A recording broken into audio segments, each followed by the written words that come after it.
They say the silence is the worst part of grief. It's not true. The silence I could handle. It's the echo that kills you. The phantom sound of her laughter bouncing off empty walls. The memory of her voice calling my name from another room, only to turn and find nothing but dust dancing in the sunlight, streaming through windows she'll never open again. Rain drums against the roof of the house I designed for us, for Emma and me, for the future we were supposed to have. This craftsman-style home in Bellingham, with its exposed beams and Riverstone fireplace, was meant to be filled with children's laughter and decades of love. Instead, it's become a mausoleum of memories, each room haunted by what should have been. The locals call the Pacific Northwest rain, quote, liquid sunshine, but Emma always called it sky tears. 6 weeks since she lost her battle with cancer, and I still reach for her in the night. 6 weeks of staring at her photo on the mantel, those wide hazel eyes looking back at me with the same warmth they had when we met 12 years ago in architecture school. "You're going to design our house someday," she had told me on our third date, so confident in a future together that I never questioned it would come true. And I did design it. Every inch of this house was crafted with her in mind, from the art studio with northern light to the reading nook where she'd curl up for hours with her beloved classics. The house that was supposed to witness our entire lives together has become a constant reminder that she only got to enjoy it for 8 months before the diagnosis. Stage 4. By then it had already spread from her lungs to her liver, her bones. Emma, who had never smoked a day in her life. The irony wasn't lost on us. We filled those final months with all the beauty we could find. Her last words to me weren't profound or poetic. She simply said, "The light is different here." Then she was gone, taking all the light with her. The neighbors were kind, in that distant way people are, when they don't know what to say to the young widower on the block. Casseroles appeared on my porch. Sympathy cards filled my mailbox. The funeral was a blur of black clothes and hushed voices. People touching my arm and saying they were sorry for my loss, as if Emma was a set of misplaced keys rather than half of my soul. Only Melissa Carter, from 2 doors down, looked me in the eye at the service. She didn't offer platitudes or awkward hugs. She simply said, "This is impossible, and you're doing it anyway. That takes courage." Her words cut through the fog that day, the only ones that felt real. In the weeks that followed, Melissa would occasionally leave meals on my porch. Not the standard funeral fare, but things that required effort. Homemade bread still warm from the oven, soup that tasted like someone cared about the seasoning, cookies that Emma would have loved. It was the first time I'd tasted anything since Emma died. I knew Melissa and her husband James in that neighborly way. Casual waves. Occasional conversations at community block parties. James traveled often for his pharmaceutical sales job. Emma used to joke that his friendly demeanor must close a lot of deals. I never thought much about their marriage, or about Melissa at all, until that rainy Tuesday at the mailbox. I was standing there, letting the rain soak through my shirt because I couldn't summon the energy to care, staring blankly at bills and advertisements. "You know umbrellas were invented for a reason," she said, appearing beside me under a bright yellow one, offering half its shelter. For the first time in weeks, I felt seen, not as poor Ethan who lost his wife, but as a human being capable of ordinary human interaction. "I've heard rumors," I replied, the rusty hinges of my sense of humor creaking back to life. Her laughter was brief but genuine. "How are you really doing, Ethan? And please don't say fine, because we both know that's not true." The honesty in her question cracked something open in me. "I don't know how to live in that house without her," I admitted. "It's full of her, but she's nowhere." Melissa nodded, not with pity but with understanding. Grief is just love with nowhere to go. She didn't try to fix it, didn't offer solutions or silver linings. She just stood there in the rain, sharing her umbrella, allowing my pain to exist without judgment. It was the first real conversation I'd had since the funeral, the first time I felt like more than a walking tragedy. As the days passed, I found myself watching for her car in the driveway, noticing when she would leave for her job at the local gallery and when she would return. I told myself it was just the comfort of human connection, nothing more. But even then I knew I was lying to myself. The storm that changed everything came 3 weeks later. October in the Pacific Northwest means relentless rain and early darkness. That night, thunder cracked so loudly it rattled the windows, and I couldn't bear another evening alone with my thoughts. I knew James was away. He traveled at least 2 weeks of every month, and before I could talk myself out of it, I was walking through the downpour to their house. I told myself I was just being neighborly, checking in during the storm, returning the kindness she'd shown me. Melissa answered the door in sweatpants and an oversized sweater, surprise giving way to a warm smile that made her blue eyes crinkle at the corners. "You're soaked! Come in before you catch pneumonia." Their home was similar to mine in structure, but filled with life in a way mine no longer was. Throw pillows askew on the couch, music playing softly, a half-finished glass of wine on the coffee table. She made tea, and we sat at her kitchen island, the storm raging outside while a strange calm settled within me. "James is in Chicago until Thursday," she offered, though I hadn't asked. "These trips are getting longer. Sometimes I think he prefers hotel life to being here." There was no bitterness in her voice, just a quiet resignation that felt familiar somehow. "What's it like," I asked, "being married to someone who's gone so much?" Melissa considered the question, running her finger along the rim of her mug. "Lonely, mostly. Not in the beginning. It used to feel like a grand romance, him coming home with stories and gifts, every reunion like falling in love again. But now," she shrugged, "now we're like roommates who occasionally share a bed." The honesty of it hung between us. "Sorry," she added quickly. "That was too personal." "No," I said.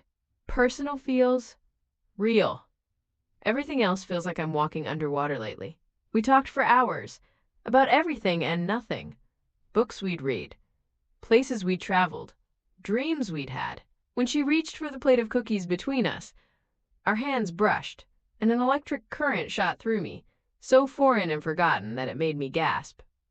I pulled back as if burned, and saw in her eyes that she'd felt it too. I left soon after, murmuring excuses about the late hour.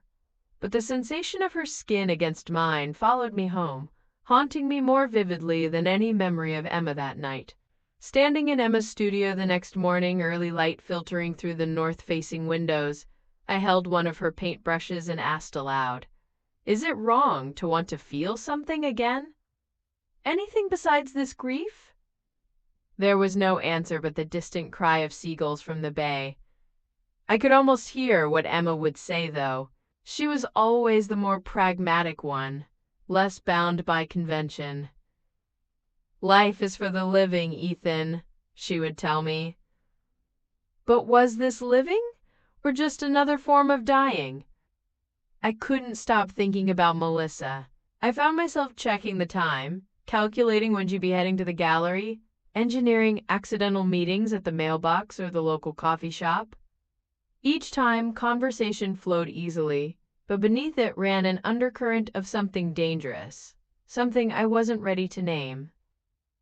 I told myself I was just seeking human connection, that grief had made me desperate for any warmth I could find. What I didn't admit was how I noticed the slight flush that crept up her neck when we spoke, or how her wedding ring seemed to weigh heavier on her finger each time we met. The rain in Bellingham is constant in autumn, a fitting backdrop to my moral gray area. It was another Saturday downpour when everything changed.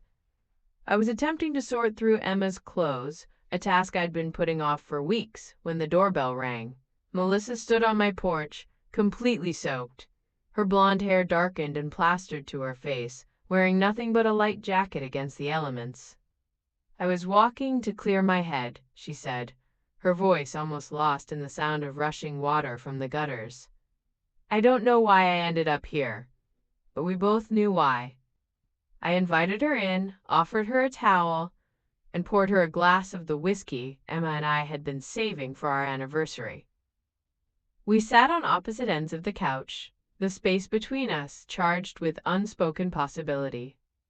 "James and I haven't really been together in months," she said quietly, staring into her glass.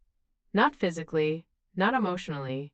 Sometimes I wonder if he even sees me anymore." The confession hung in the air between us, an invitation I wasn't sure I should accept. "I miss being touched," I admitted, the whiskey loosening words I'd kept locked away. Not even sex, just the casual intimacy of existing in someone else's space. Emma used to trace patterns on my back while we watched movies. I never told her how much I loved that. Melissa's eyes met mine, filled with a recognition that needed no words. The distance between us on the couch suddenly felt unbearable. She moved first, closing the gap with deliberate slowness, giving me every chance to stop what we both knew was coming. Our first kiss was hesitant, a question more than an answer. The second was not. Something broke open in me, a dam of feeling I'd suppressed for too long, and suddenly we were clutching at each other with a desperation that had little to do with desire and everything to do with needing to feel alive. Her hands were cool against my skin, my heart hammering so loudly I was sure she could hear it. We didn't make it to the bedroom, couldn't bear to separate long enough to climb the stairs. Afterward, lying breathless on the living room floor, I could see Emma's photograph watching from the mantel, her smile unchanged but somehow different now. Guilt crashed over me in waves, but beneath it was something worse. Relief. For those brief moments in Melissa's arms, the weight of grief had lifted, and I hated myself for finding solace in something that would cause someone else pain. "We shouldn't have done that," I said, though my hand still rested on the curve of her hip. "No," Melissa agreed, making no move to leave the circle of my arms. "But I'm not sorry." If you've ever found yourself torn between what your heart wants and what your conscience knows is right, hit that subscribe button and join thousands who understand these complicated human emotions. The rain continued through the night, and so did we, finding in each other's bodies a temporary escape from our respective solitudes. I told myself I wasn't stealing someone's wife. I was just borrowing someone's loneliness. As if grief had given me permission to suspend morality, to take what comfort I could find in this broken world. Dawn found us tangled in my sheets, the first time since Emma's death that I'd slept through the night. Melissa left before the neighborhood stirred, a careful dance of secrecy that would become our routine in the days that followed. She would come during her lunch break from the gallery, or after work when darkness provided cover. Each time, I swore it would be the last, that I couldn't continue betraying both Emma's memory and the vows Melissa had made to another man.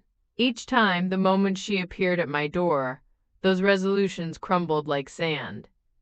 It wasn't just physical release we found in each other. In the quiet moments after, we talked in ways I suspected neither of us had with anyone in years. I told her about Emma's final days, how I'd slept in a chair beside her hospital bed, terrified to leave even for a moment. She spoke of the slow death of her marriage, how James's ambition had gradually replaced his affection, how they'd become strangers living parallel lives.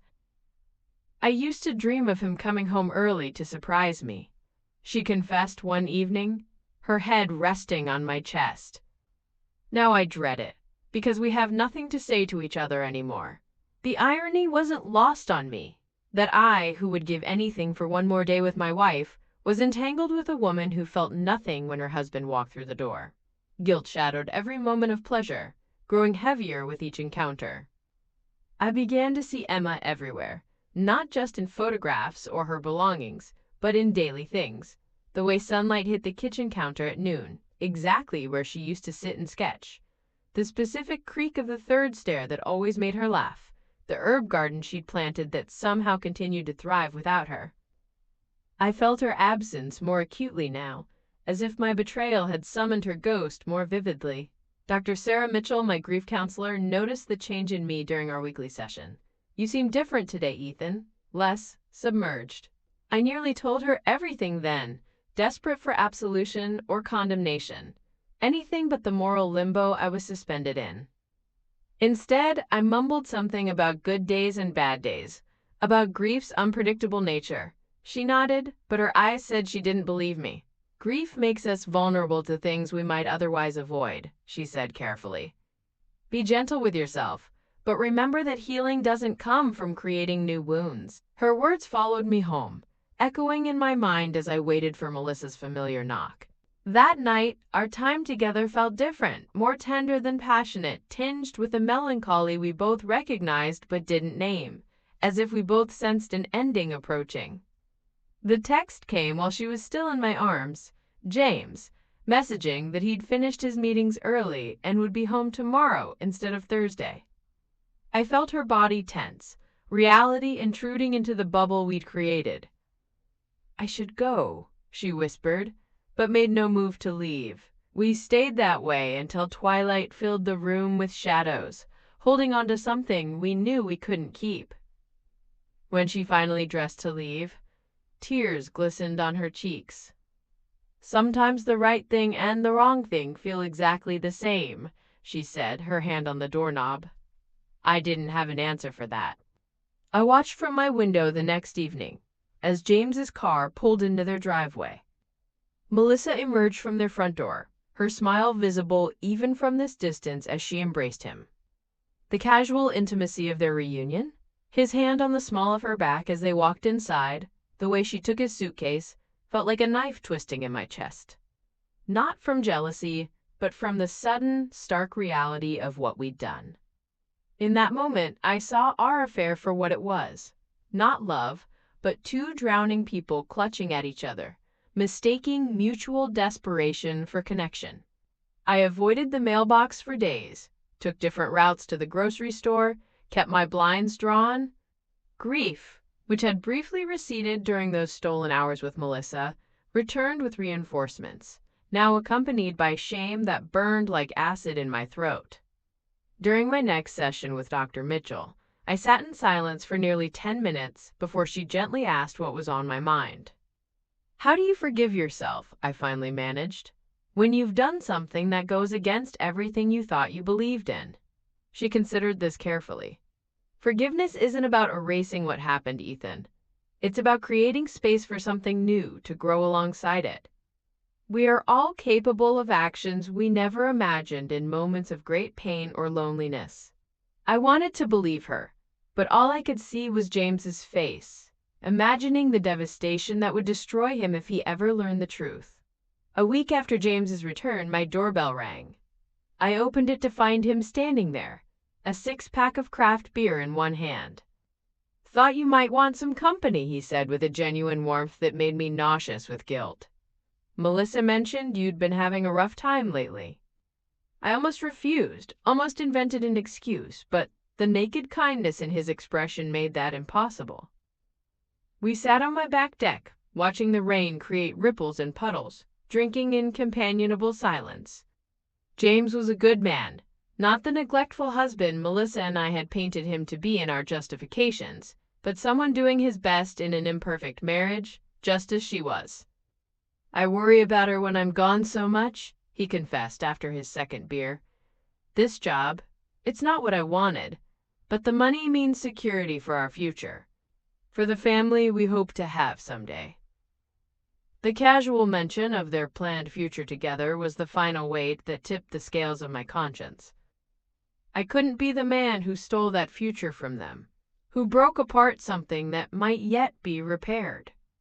When he left, I sat alone at my kitchen table, 2 plates set out, one for me, one for the memory of Emma that seemed to grow more distant with each day. I finally understood that I couldn't heal by causing harm to others, couldn't honor Emma's memory through betrayal. That night, I wrote Melissa a letter I knew I would never deliver. I poured onto the page everything she had meant to me in those dark weeks. The comfort, The temporary respite from crushing loneliness, the reminder that I was still capable of feeling something besides grief. I acknowledged the reality that what we'd found in each other was born of pain, not love, my loss, her loneliness, and that continuing would only create more suffering for everyone involved, including ourselves. I thanked her for helping me realize I was ready to heal, properly this time, with all the messy, nonlinear work that entailed. Then I burned the letter in the fireplace Emma and I had designed together, watching the flames consume words that could only cause more damage if spoken aloud. The next morning, I drove to the cemetery for the first time since the funeral. The groundskeeper had planted the winter flowers I'd ordered, white camellias, Emma's favorite, around her headstone. I sat on the damp ground beside her grave, uncaring about the mud seeping through my jeans. "I got lost for a while," I told her. "I'm sorry for that. But I think I'm finding my way back now." A gust of wind swept through the cemetery, rustling leaves and bringing with it the scent of salt from the bay. Emma would have called it a sign. I wasn't sure I believed in such things anymore, but I chose to take comfort in it anyway. If you've ever made mistakes while trying to heal from loss, you're not alone. Share your experience in the comments. Sometimes putting words to our journey helps others find their way. The healing process isn't linear. I know that now. There are days when grief still knocks me sideways, when I reach for the phone to tell Emma something before remembering she's gone. But there are also moments of genuine peace now, of gratitude for the love we shared, rather than just anguish at its ending. I began volunteering at the cancer center, where Emma received treatment, sitting with patients whose loved ones couldn't be there during chemo sessions. I returned to my architectural practice, focusing on designing spaces for recovery and healing. Slowly, our house began to feel less like a mausoleum and more like a tribute, a place that honored her memory without trapping me in the past. Melissa and I maintain a careful distance now. We nod politely when we see each other in the neighborhood, but never seek out conversation. Sometimes I catch her watching me with a complicated expression that likely mirrors my own. Regret mingled with gratitude, the acknowledgement of something that helped us through impossible moments but could never have been sustainable. I heard rumors that she and James are in couples therapy now. I hope they find their way back to each other, or at least to versions of themselves that can move forward with integrity, together or apart. Last week, I donated Emma's clothes to a women's shelter, keeping only her favorite sweater and the scarf she wore on our first date. It was time. As I dropped the boxes off, a staff member told me these donations often help women starting over with nothing. "These clothes will be someone's new beginning," she said. Emma would have loved that, her endings becoming someone else's beginnings. The rain still falls almost daily here in Bellingham, but I've started to see it the way the locals do, not as endless gloom, but as the necessary nourishment that makes this place so vibrantly alive. This morning, I noticed the first green shoots in Emma's herb garden, resilient perennials pushing through soil that seemed dormant just days ago. Life finding a way, even after the harshest winter. I'm not who I was before Emma died, and I never will be again. But I'm finding my way to a new version of myself, one shaped by loss but not defined by it, marked by mistakes but not condemned by them.